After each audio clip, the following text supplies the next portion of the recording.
New Anthony Edwards 1 highest basketball shoes mabibili lamang sa halagang $3,499.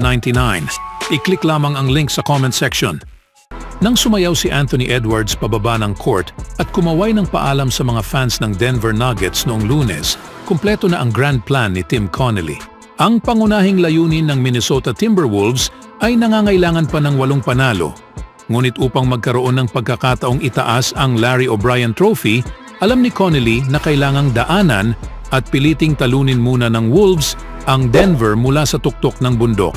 Magpapatuloy ang pagsusulat ng mga artikulo at masusing pag-aaral sa mga susunod na araw kung paano ginugol ni Connelly ang presidente ng basketball operations ng Timberwolves ang halos 1 dekada para mabuo ang Nuggets bago niya iniwan ito sa panahong nakuha nila ang kanilang unang kampyonato sa NBA at pagkatapos ay lumikha ng isang team upang talunin ang mga kampiyon kasama ang bagong team na Timberwolves na ito. Ang Minnesota ay ginawa na may isang team na nasa isip dahil sa former employer na si Connelly. Ang unang team na nasa daan ng Warriors patungo sa titulo noong 2022 ay nabigo na maulit bilang kampiyon, sila ay natalo sa pangalawang round.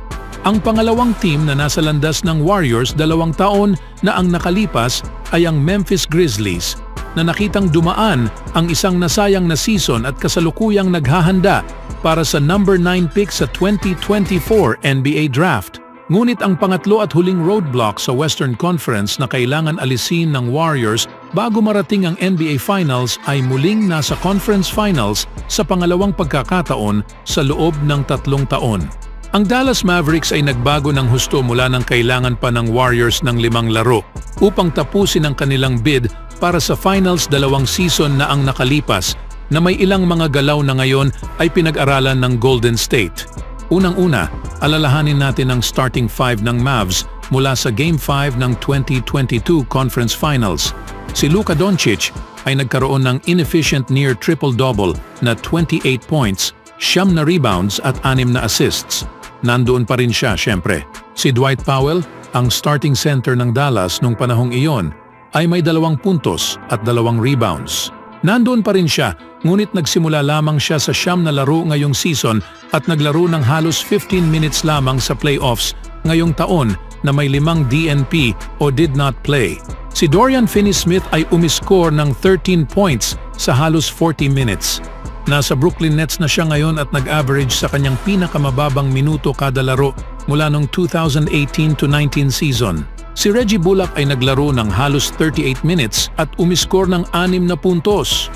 Naglaro siya ng 44 games para sa Houston Rockets ngayong season at nag-average ng 2.2 points sa 9.5 minutes per game. Oo, si Jalen Brunson ay kasamang guard ni Doncic noong Conference Finals. Ngunit hindi ito ang parehong Jalen Brunson. Umiskor si Brunson ng 10 points sa 3 of 10 shooting sa pagkatalo nila sa Warriors, ang kanyang huling laro bilang isang Maverick. Kahit noong underrated at underutilized siya sa Dallas, walang makakapagpredikta sa isang All-NBA player para sa New York Knicks na magiging panglima sa MVP voting.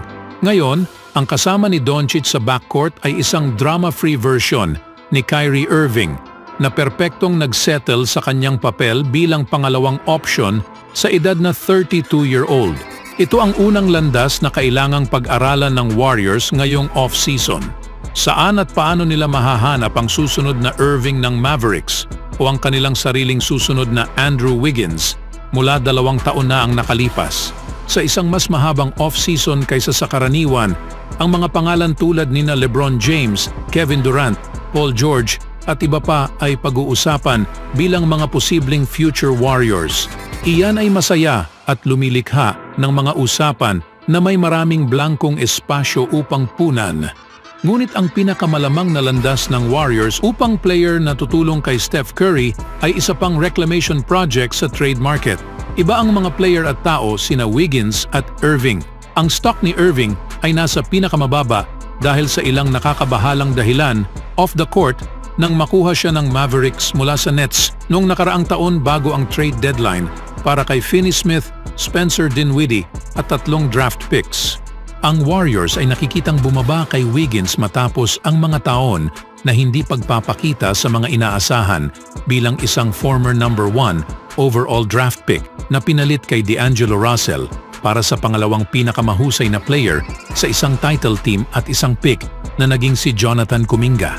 May malaking trabaho si Warriors General Manager Mike Dunleavy ngayong off-season at malamang na kailangang maging creative na gamitin ang non-guaranteed contract ni Chris Paul na may halagang $30 million upang mahanap ang susunod na bersyon ni Wiggins sa Warriors noong 2022 at maaaring kasama sa deal na iyon si Wiggins. Posibleng kahit si Kuminga, Moses Moody o ibang asset upang magawa ito. Ang pinakamataas na plus-minus ng isang starter ng Mavericks nang patalsikin nila ang top-seeded Oklahoma City Thunder noong linggo ay nagmula kay Derrick Jones Jr. na may plus 18 sa 40 minutes na may 22 points sa 6 of 13 shooting. Pinirmahan ng Mavericks si Jones sa isang 1 year para sa league minimum contract bilang kanilang huling roster addition noong August 18, tulad nina Otto Porter Jr. at Gary Payton II para sa Warriors. 2 taon na ang nakalipas, si Jones ay naging mahalaga sa tagumpay ng Mavericks sa murang halaga. Kung titingnan ang mga winner at loser sa articles pagkatapos ng trade deadline, halos wala kang makikitang Mavericks bilang nanalo. Ngunit ipinapakita ngayon sa hindsight na sila ay madaling matatawag na ang nanalo sa deadline nang idinagdag ng Dallas sina PJ Washington at Daniel Gafford sa magkakahiwalay na mga trade noong February 8. Gaano kadalas makakahanap ang isa sa huling 4 na team ng 2 impact starters sa deadline? Ginawa ito ng Dallas sa pamamagitan sa pagpapadala kay Richaun Holmes at draft compensation sa Washington Wizards para kay Gafford, pati na rin sina Grant Williams at Seth Curry sa Charlotte Hornets, kasama ang isang 2027 first-round pick na may light protection upang makuha si Washington. Sa mga laro sa Game 2, 3 at 4 ng conference semifinals, si Washington ang nangungunang scorer ng Dallas. Nag-average siya ng 14.3 points at 6.8 rebounds sa playoffs habang nag-shoot ng 40.7% mula sa 3-point range. Nag-average si Gafford ng career high na 11.2 points sa regular season pagkatapos ng trade at nag-average lamang ng 11 points at 7.5 rebounds laban sa OKC. Ang kanyang backup, rookie na si Derek Lively II na nakuha ng Mavs sa number 12 sa nakaraang taon sa draft, ay nag-average ng 11.5 points, 12.5 rebounds at isang plus 24 sa huling 2 panalo ng Dallas. Ang Mavs ay number 8 seed, hindi man lang playoff team sa 29-23 nang i-trade nila si Gafford at Washington. Ang kanilang huling regular season record na 50-32 ay naglagay sa kanila sa spot sa number 5 seed, 5 pwesto sa itaas ng Warriors, sa kabila sa naipanalo lamang nila ang 4 na laro higit sa kanila. Magiging 50-win team ba ang Warriors sa karagdagan ni Gafford at Washington sa deadline? Maaari ba silang nagpatuloy na naglalaro ngayon? Parehong may buhay ang 2 tanong. Ang conference finals ay lalaruin ng isang number 1 seed, number 3 seed, number 5 seed at number 6 seed. Ang pag-angat at roster construction ng Wolves ay nararapat sa spotlight.